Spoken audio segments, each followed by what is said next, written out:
I've been attached with the feeling of now waking up with you by my side.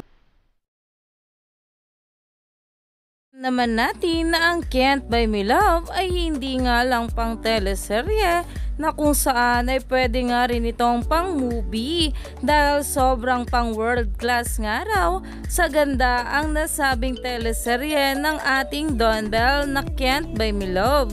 Pero ito na nga guys ang pag-uusapan natin ngayon.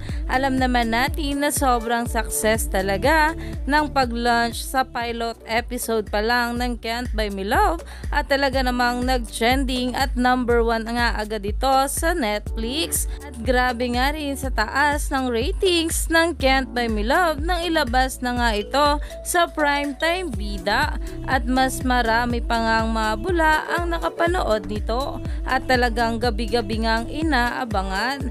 At narito na nga guys ang post ni Donnie Pangilinan na kung saan ay pinadalahan nga siya ng sulat o pag-congrats nga ni Direk Lauren Jogi sa kanya at iyan nga guys ang nakalagay rito.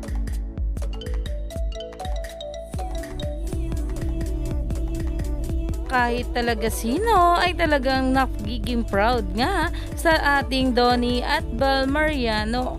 Lalong-lalo na nga ngayon at gabi-gabi na nga inaabangan ang Can't Buy Me Love ng ating couple dahil sobrang nakakapanabik nga ito. Kaya naman umani pa nga ito ng maraming komento at talagang nag-trending na. Kaya stay tuned lang tayo for more update.